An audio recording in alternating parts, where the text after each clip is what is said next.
지난주 중에 강원도 고성 삼척에 큰 불이 났잖아요. 여의도에 1.2배가 될 양의 불이 났는데요. 참 감사한 것은 정부가 총력을 기울여서 그 캘리포니아에 화재가 났을 때 이 환불의 160배 크기의 산불이 났는데, 그때 동원된 군사가 18,000명인데 이번에 동원된 군인이 16,500명이니까 그 규모가 어마어마했고요. 그 헬기며 소방차며 군인이며 그 작은 도시가 얼마나 소란했을지를 상상하면서 총력을 기울인 덕분에 화재가 진압이 되면서 이제 복구가 되고 이제 어려움 당한 이웃들에게 위로가 돼야 할 텐데, 지금이야말로 교회와 성도들이 뭘 해야 될지 기도하면서 지혜를 구하는 우리가 된다 생각이 듭니다. 지난 2주 동안 금송아지 사건을 나누었는데요. 2주간 이 말씀을 들으면서 어떤 느낌들을 받으셨는지. 우리나라는 오랫동안 우상을 숭배한 나라예요. 그죠? 온갖 우상을 여전히 조상을 숭배하는 민족이기 때문에 뭐 그냥 대수롭지 않고 뭐 그냥 그럴 수도 있지, 이럴 가능성도 있다는 생각이 들고요. 근데 성경이 증거하는 것은 충격적인 거예요. 그래서 석 달 만에, 해방되니 석 달 만에 망할 뻔한 거예요, 이 사건이. 그래서 길게 다루고 있는 거거든요. 그래서 다행히 모세가 목숨을 건 기도를 한 덕분에 하나님이 진노를 푸시고 이제 용서를 하셨습니다마는, 화산이 또 언제 터질는지 모르잖아요. 요즘 후지산이 터질 거라는 예견들이 많이 나오고 있던데요. 터지면 일본 망합니다. 화산이 또 터질 것과 같은 공동체의 모습이 언제 또 이런 일이 재발될지 모르는 그런 상황인 것을 느끼게 되는데요. 제가 연초에 이제 주일 설교를 쭉 구상하면서 광야 이야기를 쭉 스케줄을 잡아놨는데, 앞으로 나눌 주제가 많은데 이상하게 안 나가는 거예요. 그냥 금송아지에 마음이 머물면서 하나님께서 한 번 더 나누기를 바라시는 것 생각이 들어서 제가 주제를 미루고 다시 한번 이 금송아지 이야기를 나눠야 될 것 같은데요. 오늘 읽어드린 시편 말씀은 지혜의 책이잖아요. 유대인들이 나라를 잃고 포로 생활을 하면서 지혜를 찾기 시작을 해요. 지혜가 필요하다. 그래야 나라를 되찾고 또 율법을 되찾고, 그래서 이제 오경을 다시 보기 시작을 하고 선지자를 다시 보기 시작하는데, 선지자가 오경을 해석한 책이면 이제 지혜서는 이 선지자를 삶에 적용하는 완결판이라고 봐야 돼. 그때 탄생한 책들이 시편, 잠언, 전도서 이런 책들인데, 오늘 읽은 시편은 지혜의 책인 것을, 지혜를 찾는, 그래서 오늘 읽은 역사시를 보면서 광야의 역사를 노래하면서 조상들의 이런 끔찍한 사건들을 통해서 지혜를 얻으려는 그 노래를 오늘 배우면서 은혜를 받고자 하는데요. 오늘 먼저 19절 20절에 보시면, 그들이 호렙에서 송아지를 만들고 부어 만든 우상을 경배하여 자기 영광을 풀먹는 소의 형상으로 바꾸었도다. 또 23절에 그러므로 여호와께서 그들을 멸하리라 하셨으나 그가 택하신 모세가 그 어려움 가운데서 그의 앞에 서서 그의 노를 돌이켜 멸하시지 아니하게 하였도다. 여기 보면 그의 앞에 서서라는 대목이 나오죠. 모세가 하나님 앞에 섰다. 그러니까 이스라엘과 하나님 사이에 모세가 섰어요. 서서 자기 영혼을 걸고 지옥 갈 거를 불사하면서 기도를 했잖아요. 그래서 한 사람의 기도가 중요한 걸 나눴는데, 모세가 두 팔을 이렇게 벌려서 하나님의 진노를 가로막습니다. 그래서 하는 말이, 이스라엘을 멸망하시려거든 먼저 나를 죽이고 가십시오. 나를 짓밟고 가십시오. 그렇게 기도하니까 하나님이 모세를 어떻게 죽입니까? 그래서 모세를 봐서 하나님의 진노를 푸신 거잖아요. 예수님은 하나님과 우리 사이의 중보이시죠. 우리는 진노를 받아야 합당한 존재인데, 예수님이 두 팔 벌려서 우리를 막아주시기 때문에 하나님의 진노가 이제 용납이 되고 풀어지지 않겠어요? 지금도 우리를 위해 주님이 기도하신 덕분에 우리가 지금 예배하고 산다는 생각이 들어요. 오늘 우리 기독교인들이 해야 될 일이 있는데, 우리도 모세처럼 예수님처럼 두 팔 벌려서 기도하는 것이죠. 그래서 두 팔을 벌려서 고난당하는 이웃들을 위해서, 민족과 교회를 위해서 가로막을 줄 아는 하나님, 나를 먼저 지나가십시오.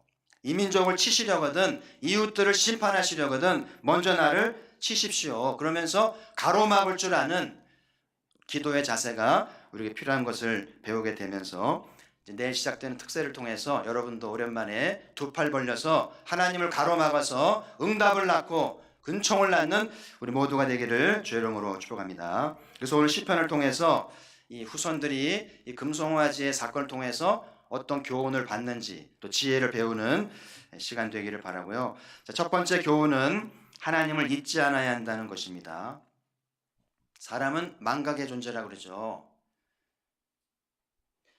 잊어버려 주기 때문에 고마운 거죠. 만약에 지난날에 괴로웠던 일, 막 상처와 아픔들이 있는데 이걸 안 잊은다고 해보세요. 시간마다 생각이 난다고 해보세요. 아마 미쳐버릴 거예요. 뇌가 잊어버려 주니까, 기억나지 않으니까 사는 거 아니겠어요?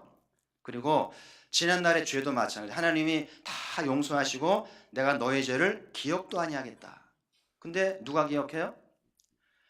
주일날 기껏 죄 고백 다 해놓고 또 죄를 기억하니까 하나님은 기억도 안 하는데 또 하나님 기억나게 하니까 이게 안타까운 일이고요. 그래서 여전히 나는 죄인이라고 그러면서 자기를 정죄하고 자기를 탓하니까 신앙생활이 되겠어요?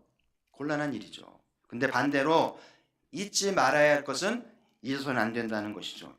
잊지 말할 거 있는 것은 불행한 일이고 어리석은 것인데 오늘 지혜의 첫 말씀은 잊지 말라는 것인데요. 오늘 21절에 보면 애굽에서 큰일 행하신 그의 구원자 하나님을 그들이 잊었나니. 그러니까 하나님이 애굽에서 행하신 큰 일을 잊어버렸다. 이게 불행이고 어리석다는 거예요. 하나님 애굽에서 무슨 일을 하셨나요? 10가지 재앙을 내렸잖아요. 모세가 지팡이 하나 들고 바로 공정에 들어가서 바로를 도전하는데요. 바로가 두 손 들었잖아요. 하나님 10가지 재앙을 내리셨는데 마지막에 장자의 재앙 아니에요? 이스라엘 백성들은 유월절 어린 양으로 문설주에 피를 발라서 다 생존했는데 애굽의 모든 집안의 장자들이 다 죽음을 맞습니다. 그러니까 초상이 되잖아요. 바로 왕의 아들도 죽임을 당하잖아요. 이 어마어마한 큰 일을 어떻게 잊겠습니까? 장정 60만 이 출애굽을 하는데요. 이 대규모의 이동을 잊을 수 있는 겁니까? 근데 조상들은 잊었다는 거예요. 22절에도 홍해에서 놀랄만한 일을 하셨다고 그러는데 홍해 역사도 잊었다는 거예요. 어떻게 잊을 수 있을까요? 모세가 죽기 전에 신명기에서 남긴 말도 제발 잊지 말라고 그랬거든요. 한번 보실까요? 신명기 8장 12절 14절까지 같이 읽어볼까요? 시작. 내가 먹어서 배부르고 아름다운 집을 짓고 거주하게 되며 또 내 소와 양이 번성하여 내 은금이 증식되며 내 소유가 풍부하게 될 때에 내 마음이 교만하여 내 하나님 여호와를 잊어버릴까 염려하노라. 아멘. 모세는 또 잊어버릴 걸 염려하는 거예요. 근데 모세가 볼 때 왜 하나님 잊어버린다고 그래요? 왜 사람들이 하나님 잊어버립니까? 마음이 교만하여져서. 그 사람이 교만이 들어가면 하나님을 잊어버리는 거죠. 보세요. 좋은 집 생겼죠. 소와 양이 번성하죠. 은도 많고 금도 많죠. 아쉬울 게 없는 거예요. 그러니까 하나님 없이도 살 것 같지 않아요? 그러면서 슬슬 마음속에 교만이 싹 트면서 하나님을 내보내고 자기가 주인 되는 삶을 살려는 욕구가 생기는 것을 모세가 알고 당부한 것인데, 여러분 하나님을 머리로 믿습니까? 마음으로 믿습니까? 여러분 머리는 아까 말한 대로 잊어버리는 존재예요. 뇌는 망각하게 돼 있기 때문에 잊어버릴 수 있어요. 나이 들면 생각 안 나는 게 맞아요. 탓하지 마세요. 근데 마음의 망각은 달라요. 뇌는 잊어버릴 수 있는데 마음의 망각은 의도적이고 고의적일 수 있어요. 좋지 않아요. 그래서 마음으로 있는 것은 영적으로 교만하다고 말하는 겁니다. 사람 마음이 참 간사하지 않아요? 아쉬울 때는 하나님 찾고, 배부를 만하면 하나님 안 찾고, 일관성이 없어요. 하나님만이 아닙니다. 이런 말들 있잖아요. 화장실 들어갈 때 다르고 나올 때 다르고, 개구리 올챙이 쪄 못한다는 말도, 이 말들이 왜 생겼어요? 사람 마음이 간사하다는 거예요. 얼마나 이중적인지, 얼마나 자기중심적인지, 이런 마음의 악한 것들이 하나님을 잊어버리게 한다는 것인데, 그래서 오늘 첫 번째 이 노래의 지혜는 잊으면 안 된다는 것을 일깨워주는 노래인데요. 예루살렘에 가면 유대인 학살 기념관이 있는데 그 기념관의 이름이 야드 바셈. 이 뜻이 이름을 기억한다는 거죠. 유대인이 학살당한 그 고통, 그들의 이름, 그들의 고난을 잊지 않는다는 것이 시편의 노래요. 그들의 지혜인데 그 건물 입구에 이런 문구가 있다고 그래요. 기억하지 않는 역사는 되풀이된다. 그러니까 기억을 해야 아픔과 고난을 잊지 말아야 이런 나쁜 역사가 되풀이되지 않는다는 것이 유대인의 지혜라는 것인데요. 그래서 방이 10개가 있는데 그 마지막 방은 기억의 방이라고 그러는데 200만 페이지의 책이 있다고 그래요. 저도 가보진 않았기 때문에 한 페이지에 3명씩 기록한 거겠죠. 사진과 프로필이 200만 페이지의 어마어마한 양의 책을 만들었는데 한번 사진을 보실래요? 저렇게 원형으로 이렇게 희생자들의 얼굴과 프로필을 붙여놨고요. 단순한 볼거리만은 아닌 것 같고요. 추모의 자리고 그리고 지금도 희생자를 찾기 위해서 빈칸을 남겨뒀다고 그래요. 철저한 사람들이죠. 그래서 많은 사람들이 와서 이제 과거의 고난과 아픔을 기억하게 하는 그런 박물관이 지어져 있는데요. 유대인들은 조상들의 이런 아픈 역사를 기억하면서 불행한 역사를 왜 가져왔는지 어떻게 다시 반복하지 않을지를 기억할 몸부림치는 것들을 이제 배우게 되는데요. 우리 민족은 좀 어떻습니까? 잘 잊어버리는 경향이 좀 있어요. 그래서 지금만 모면하면 된다라는 생각도 좀 하고요. 그래서 적당히 얽어물이고 적당히 이렇게 덮어두고 지나가려는 것이 어른들도 그렇고 애들도 그렇고요. 그러니까 무슨 문제가 생겨요? 똑같은 일을 반복하는 거예요. 발전되지 않습니다. 정말 지혜가 필요하다는 것이죠. 그래서 정치인들도 보면 이런 민족성을 아니까 시간이 지나면 잊어버릴 걸 알고 적당히 숨어 있다가 잊어버릴 만하면 또 이렇게 재기하고 똑같은 일을 반복하는 걸 보잖아요. 우리 민족이 본받아야 할 지혜라는 생각이 들어요. 그래서 오늘 잊는 것의 문제는 마음의 문제라는 말씀을 드렸는데 머리로 잊는 것은 괜찮아요. 자연스러운 건데 마음으로 잊는 것은 곤란한데 마음이 교만해져서 하나님 잊어버리지 않고 언제 교만해진다고요?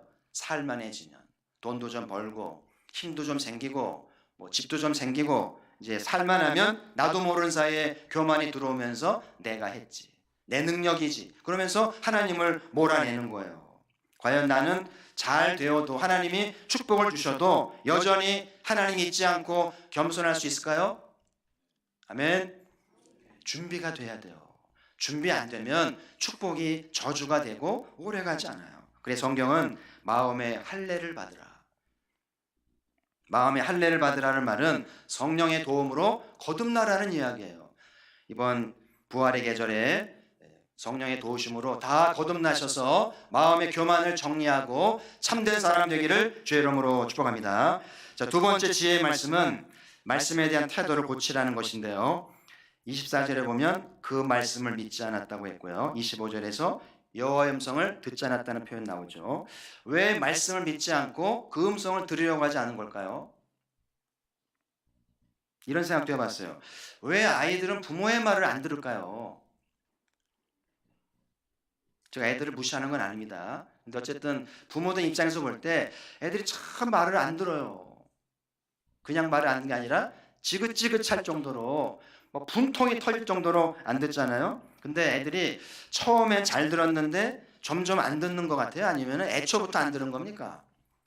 에레미야 이런 말씀이 나오더라고요. 너희가 내 말을 듣지 않는 것이 어려서부터 습관이다. 그러니까 선지자의 인간론은 어릴 때부터 젖먹이 때부터 안 듣는 것이 습성이라는 거예요. 그리고 우리가 사회생활하는 수많은 사람들을 관계하고 사는데 왜 사람 말을 못 믿고 의심하고 판단하고 경계하는 걸까요? 믿어야 사는데 부부 사이에 못 믿고 거래처를 못 믿고 친구를 못 믿고 서로 믿어주어야 사는데 이 덕목을 잃어버리고 사는 이유가 뭘까요? 오늘 이스라엘이 말씀을 믿지 않고 듣지 않는 것은 미래가 불투명해 보여요. 말씀을 듣지 않고 생존할 수 있을까요? 정말 공동체 미래가 불안해 보이는 상황인데 왜 이런 태도를 보이는 것일까요? 제가 처음에 이제 광야 이야기를 나누면서 애굽 사람들이 애굽에 오래 생활하면서 학습받은 것이 있다 얘기했잖아요. 그러니까 노예로 오랫동안 살면 애굽에서 당한 일들이 한두 번이겠어요? 친구가 죽었죠. 가족이 죽었죠. 서러움을 당하고 차별을 당하고 짓밟혔잖아요. 그러면서 뭐가 학습이 되냐면 세상에 믿을 것은 없다. 누굴 믿겠어요? 그래서 늘 모든 걸 의심하고 경계하고 완고해집니다. 모세가 민족을 해방하려고 동족들에게 갔는데 어떻게 했어요? 단칼에 거절하잖아요. 그때 모세를 도왔던 얼마나 좋았을까요? 근데 어쨌든 이 모세를 공격하는 것도 봐도 오랫동안 경계하고 불신하는 것들이 학습이 되었는데 모세에게 작동이 됐고요. 동시에 하나님을 이제 믿어야 되는데 하나님에게도 이 학습이 작동이 되니까 하나님을 믿을 만한가? 우리 이용당하는 거 아닌가? 이런 감정이 작동을 하니까 오늘의 결과를 가져온 거예요. 이런 생각이 들어요. 마치 북한에 파견된 그 간첩들 있잖아요. 학습이 되잖아요. 그래서 남한에 내려와 보니까 세상이 다른 거예요. 막 자유가 있고 화려해 보이는데 무슨 생각하냐면 다 거짓이야. 이건 나를 위한 쇼야. 그러면서 받아들이지 않아요. 학습된 훈련이 사실을 받아들이지 않으면서 왜곡을 하고 목숨을 끊었잖아요. 그래서 여러분 오늘 본문을 자세히 보면 이 말씀에 대한 잘못된 태도들이 또 다른 부작용을 가져오게 되는데 한번 보시죠. 24, 25절 같이 한번 읽겠습니다. 시작. 그들이 그 기쁨의 땅을 멸시하며 그 말씀을 믿지 아니하고 그들의 장막에서 원망하며 여호와의 음성을 듣지 아니하였도다. 아멘. 여기 이제 좀 상호적일 수 있는데 말씀을 믿지 않으니까 기쁨의 땅을 멸시하게 되잖아요. 음성을 듣지 않으니까 하나님 장막에서 원망을 합니다. 그러니까는 하나님 말씀을 믿지 않고 듣지 않게 되면 어떤 부작용이 오냐면은 멸시가 나오고 원망이 나오는데 뭘 멸시하는 거예요?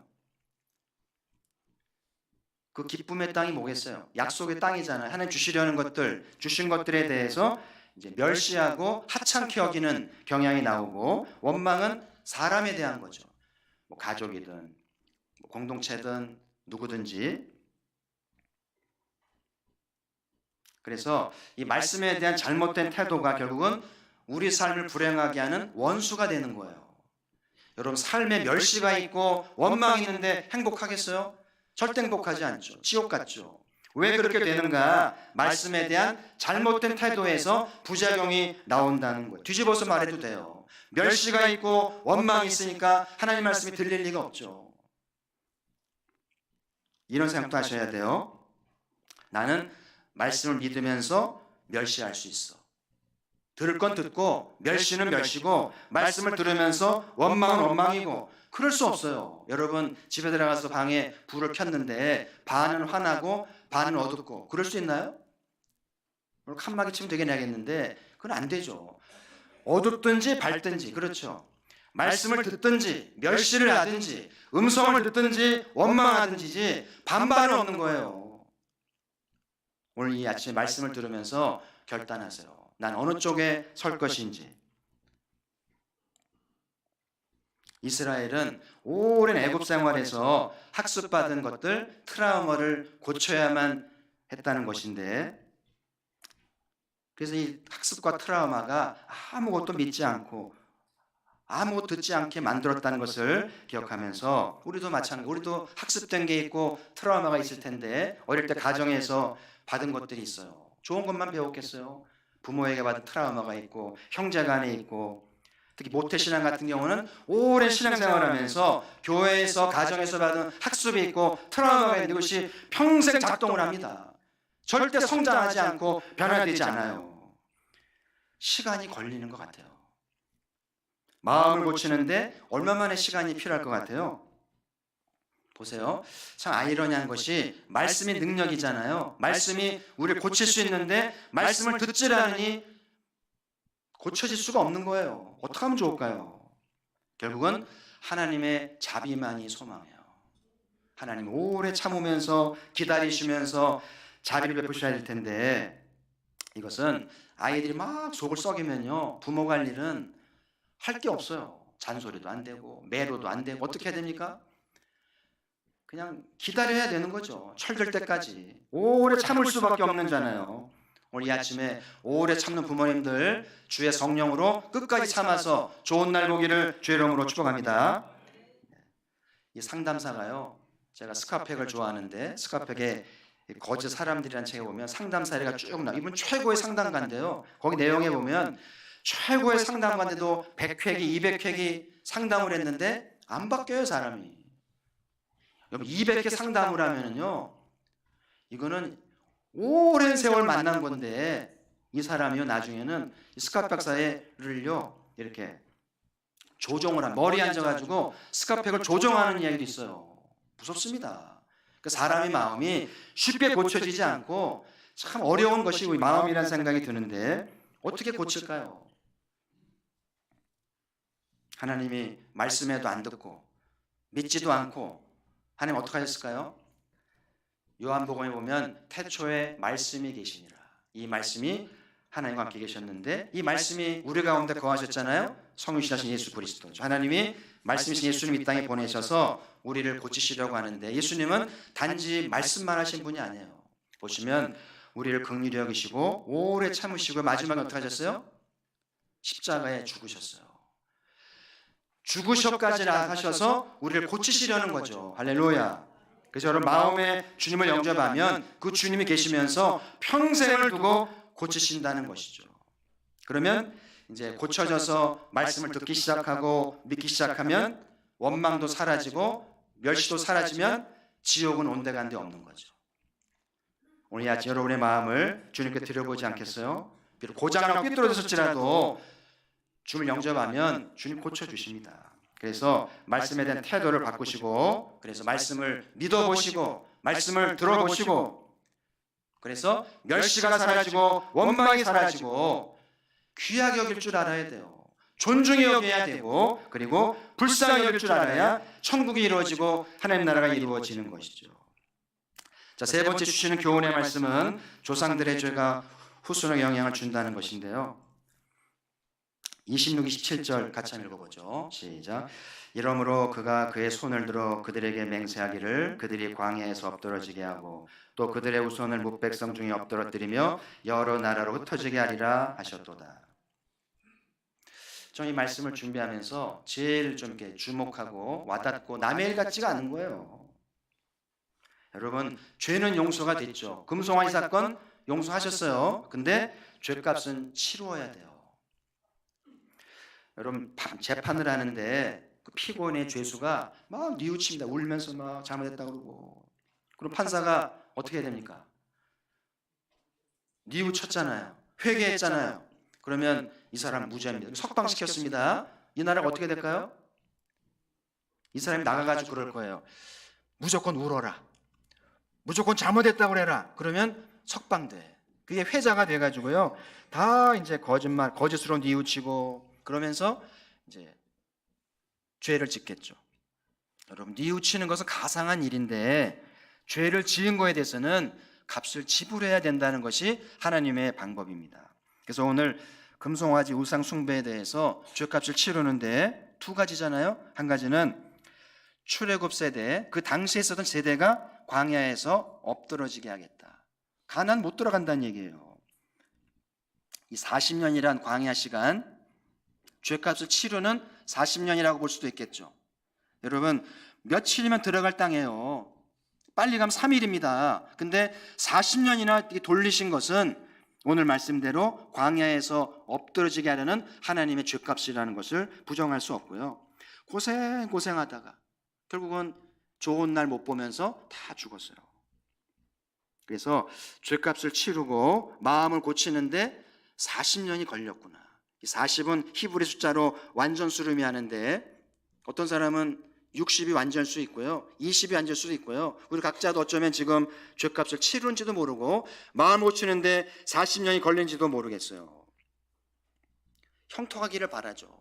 다 잘 되기를 바라는데 왜 잘 되지 않고 형통하지 못할까요? 오늘 시편의 말씀에 하면은 금송아지 사건 때문인지 몰라요. 우리는 죄 짓고 잊어버려요. 내가 언제 그랬냐는 거예요. 근데 하나님은 기억하시죠. 그래서 죄값을 치르기 때문에 그러는지도 모르겠어요. 그래서 오늘 이스라엘은 이 사건을 노래로 부르면서 멜로디를 만들어서 공동체가 부르면서 지혜를 구합니다. 어떻게 해야 다시 형통하겠습니까? 어떻게 해야 다시 회복되겠습니까? 지혜를 구하잖아요.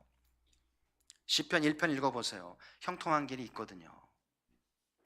또 한 가지 이제 하나님의 죄값은 후손들이 무백성 중에 엎드러지고 여러 나라로 흩어지게 된다. 이게 참 부모된 입장에서 충격적인 말씀이죠.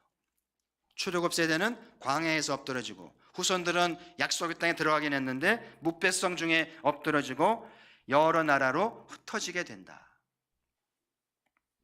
그 영화 레미제라블 다들 보셨을 텐데 거기에 나오는 인물 중에 경찰이 있어요. 자베르. 그 러셀 크로가 맡았는데 그 글라디에이터 주인공이죠. 연기를 참 잘하더라고요. 인상적이고 아주 잘했는데 이 러셀 이 자베르가 이제 장발장을 추적하잖아요. 근데 장발장은 한때는 잘못했지만 작은 도시의 시장도 되고요. 착한 일 참 많이 옛날 사람이 아닌데 끝까지 추적을 합니다.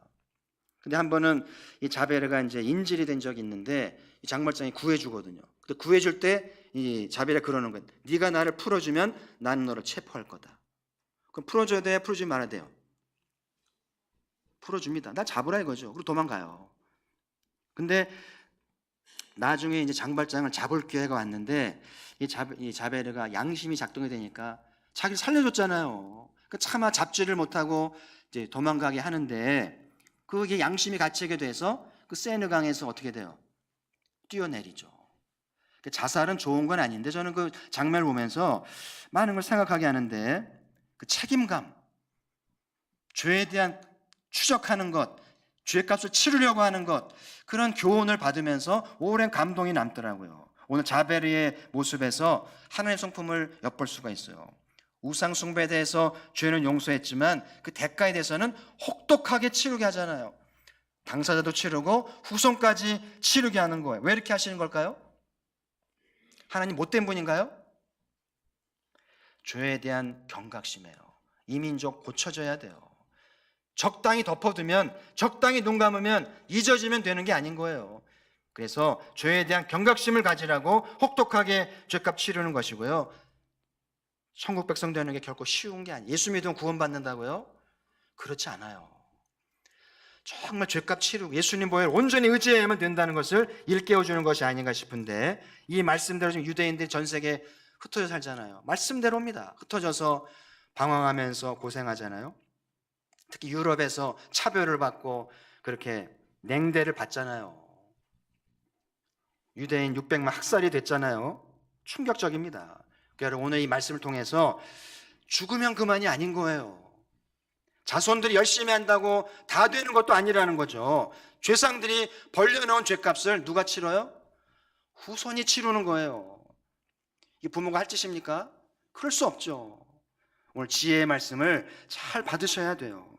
아이들 생각해서라도 이렇게 살면 안 될지 몰라요. 그래서 조상과 후손은 연결돼 있구나. 부모와 자식은 연결돼 있구나.